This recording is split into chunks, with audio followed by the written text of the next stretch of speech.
کہ پاکستان کی جانب سے تو بھارت پر ہر ٹائم تنقید کی جاتی ہے، ان کو ان کا چہرہ مکروہ چہرہ بھی دکھایا جاتا ہے، ان کو بتایا جاتا ہے کہ وہ کہاں پر غلط ہیں اور کس کس طرح کا لا وہ لوگ فالو نہیں کرتے. لیکن اب بات پھر وہی آ گئی کہ پوری دنیا بھر سے وہ بے نقاب ہوتے ہیں، پوری دنیا سے وہ منہ کی کھاتے ہیں. اس کا امپیکٹ کیا آئے گا کہ اب آئی سی سی کچھ سمجھے گا یا بھارت اس پہ کوئی فیصلہ کرے گا؟ کیونکہ اب یہ آسٹریلیا بھی سامنے آ گیا، پھر کرس براڈ کا اتنا بڑا بیان سامنے آ گیا جو پوری دنیا دیکھ بھی رہی ہے.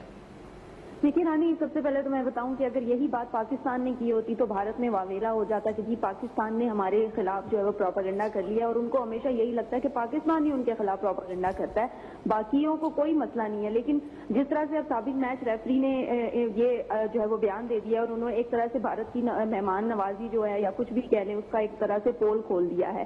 اور جو کوڈ آف کنڈکٹ کی بات کی جا رہی ہے اس پہ انہوں نے کہا کہ جی مجھے فون کال موصول ہوتی ہے اور کہا گیا کہ ہاتھ ہلکا رکھو. اب اگر یہی بات اگر پاکستان کی طرف ہوتی تو بھارت میں اس وقت آپ کی سوچ ہے کہ پتہ نہیں کیا کچھ جل چکا ہوتا، ٹائر بھی جل چکے ہوتے اور احتجاج ہو رہے ہوتے بڑی بڑی پتہ نہیں کیا کچھ، اور بدنامی الگ سے وہ کروا رہے ہوتے اپنے جو میڈیا کا جھوٹا پروپیگنڈا ہوتا ہے. لیکن اب میچ ریفری نے چونکہ یہ بیان دے دیا تو اب تو بھارت کی تمام چیزیں سامنے آ گئی. جیسے بدی الزماں نے کہا نا کہ بی سی سی آئی اور آئی سی سی ایک ہی ہے، تو میں بھی یہی ان کو ایک ہی کنسیڈر کرتی ہوں، کیونکہ بی سی سی آئی اور آئی سی سی آئی ایک دوسرے کے اشاروں پہ چلتے ہیں. آئی سی سی آئی جس کو ہم مانتے ہیں نا کہ جی یہ ایک چھتری ہے اور باقی اس چھتری کے سب نیچے ہیں، تو ایسا بالکل بھی نہیں ہے. بی سی سی آئی کو انہوں نے اس چھتری سے بھی اوپر رکھا ہوا ہے اور ایک طرح سے انہی کی چلتی ہے. اور یہاں پر آپ کو اس بیان سے پتہ چل گیا ہوگا جس طرح سے انہوں نے پول کھول دیا اور کہا کہ جی ہاتھ ہلکا رکھو کیونکہ یہ بھارتی ٹیم ہے. اس بات کا کیا مطلب ہے کہ بھارتی ٹیم ہے تو کیا ہے، باقی ٹیمز نہیں ہے، پاکستان کی ٹیم نہیں ہے، سری لنکا کی ٹیم نہیں ہے، اتنی زیادہ ٹیم ہے.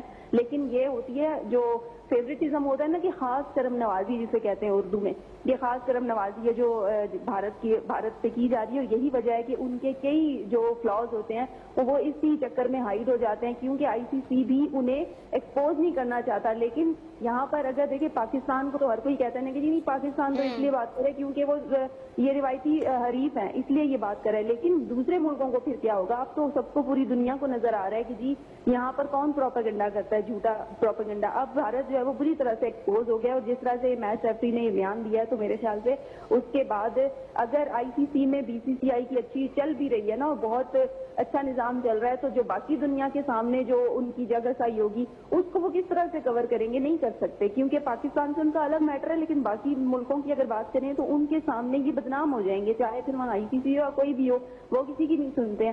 تو یہاں پر انہوں نے ایک طرح سے پوری دنیا میں ایکسپوز کر دیا خود کو. پہلے تو صرف پاکستان انہیں ان کی اصلیت بتاتا تھا، اب پوری دنیا بولے گی، پوری دنیا کے میچ ریفریز بولیں گے. ان کو یہ چپ نہیں کرا سکتے. ہاں پاکستان کو تو یہ بین بھی کر سکتے ہیں، ان کے ادارے بین کر دیتے ہیں، لیکن اصلی جو چیزیں نکلتی ہیں وہ پھر انٹرنیشنل لیول پہ نکلتی ہیں. اور یہاں پر واضح ہوگی یہ بات کہ بھارت ہمیشہ سے جھوٹا پروپیگنڈا کرتا رہا ہے، آئندہ بھی کرے گا، اب آج نہیں آئے گا. لیکن بالکل یہ بہت بڑا بیان ہے جو میچ ریفری نے دے دیا ہے، اور یہ اچھا ہوا ہے کہ انہوں نے دے دیا کیونکہ اگر ہم کہتے تو پھر روایتی حریف والا معاملہ آ جاتا. تو یہ اچھا ہے کہ ٹھیک ہے، بڑا بیان تھا جس پر اب یہ آئی سی سی کے جو سابق میچ ریفری ہیں کرس براڈ، انہوں نے واضح طور پر